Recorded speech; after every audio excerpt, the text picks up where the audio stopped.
Hey guys, hope you brought the hype and welcome to HMK, the one place for awesome Legend of Zelda videos. In this video, we're going to discuss and elaborate on one of the most important aspects of the series when it comes to its characters, Reincarnation. Many characters within the Legend of Zelda have known to have counterparts throughout its history, but the main three people that come to mind are the same people bound to the Triforce, Link, Zelda, and Ganondorf. Before we get into this video, how about I give you a quick crash course on what Reincarnation is exactly. Reincarnation is the belief that a person's soul, once their body goes through physical death, is born again into a new body in a cycle. Basically, when you die, you are reborn as another person.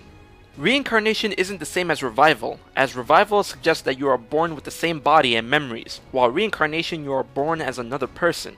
However, the connection that you may have to your previous life or next life is a gray area due to the many types of reincarnation that have been declared.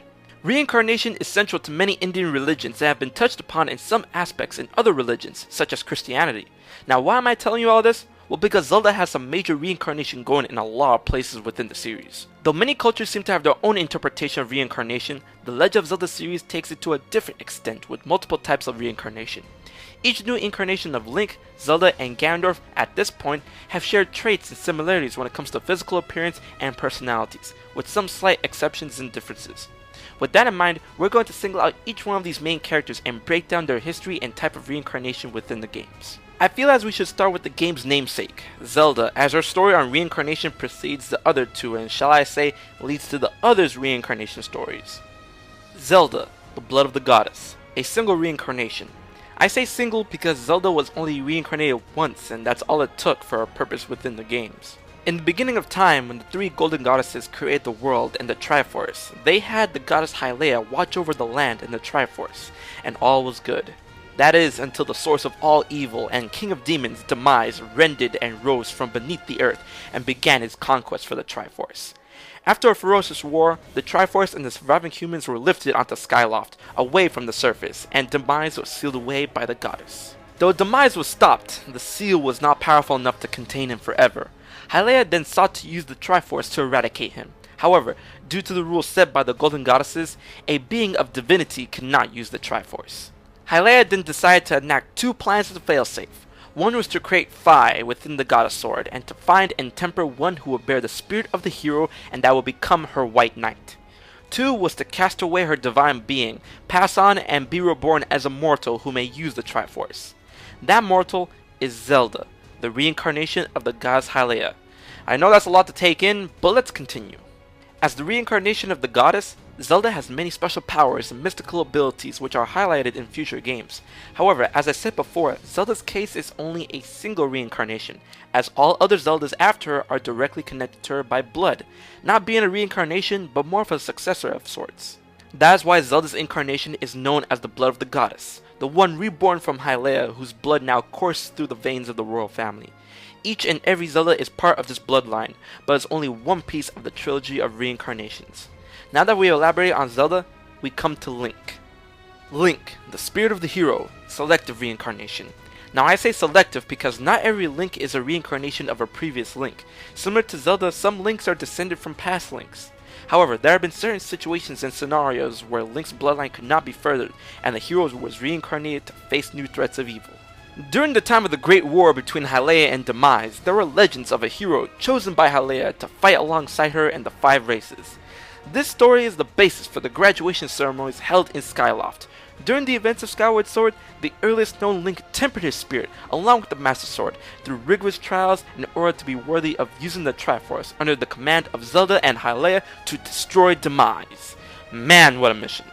This is how Link rose to the occasion as the chosen hero destined to smite evil with the Master Sword.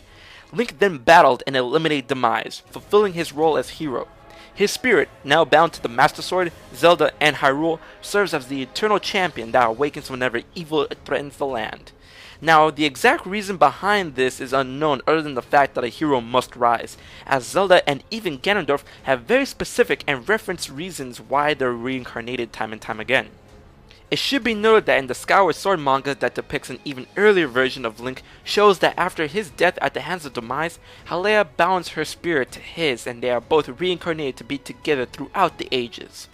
Touching, but not canon. Unlike other reincarnations, the spirit of the hero can not only inhabit the body of a completely new Link, but it can also pass on to the descendant of a previous Link, hence selective reincarnation. And each Link that possesses the spirit of the hero also gains the predecessor's affinity with weaponry and the destiny that binds him to the Master Sword and the Triforce of Courage. Now that we've covered Link and Zelda, let's cap it off with Ganondorf. Ganondorf, the hate of the demon, constant reincarnation.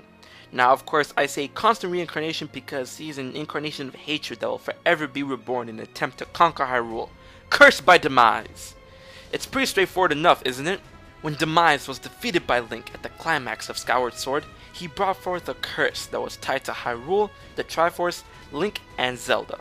The curse stated that his hate shall be reincarnated forever as a being of malice that will seek to conquer Hyrule in his footsteps and will feverishly attempt to eliminate those with the blood of the goddess and the spirit of the hero, dooming them to wander a blood-soaked sea of darkness for all eternity.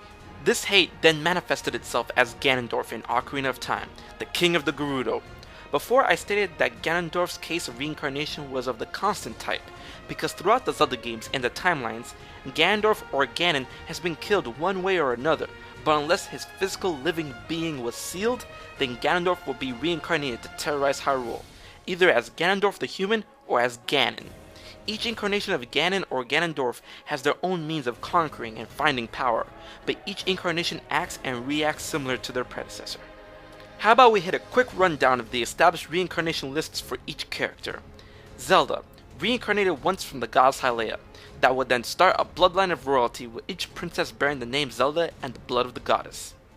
Link, reincarnated at least 2 known times. At the end of Ocarina of Time, only one scenario has him being intact for the timeline, and that is the child timeline. In the adult timeline, he vanished, and in the downfall timeline, he was killed, resulting in the spirit of the hero being reincarnated into a new Link for those generations. It is unknown that before these points if each Link is descended from previous heroes, but what is known is that Link from Twilight Princess is a descendant from Link from Ocarina of Time.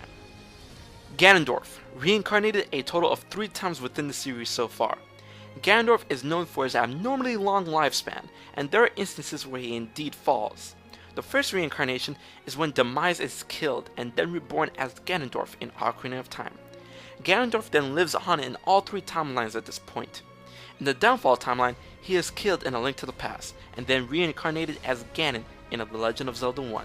Some say there is a resurrection of sorts, but Ganon's resurrections are never spontaneous, and this Ganon follows the motif of reincarnation. Then in the Child timeline, Ganondorf is killed in Twilight Princess, but then is reincarnated off-screen in Four Swords Adventures and becomes Ganon. Another appearance of Ganon is in the linked ending of the Oracle games, but this indeed is a mindless resurrection of the Ganon in A Link to the Past. With all of this being said, many other characters within the Zelda series have reincarnations and other versions of themselves across the titles, but these 3 are the most prominent, and there is no doubt that reincarnation will continue to be a driving staple within the Zelda narrative. I hope you enjoyed the video, and I hope that gave you some great insight. If you did, leave a like, comment, share, and favorite, and most importantly, don't forget to subscribe to HMK for more awesome Zelda content. And until the next video, I've been HMK, and I'll check you guys later.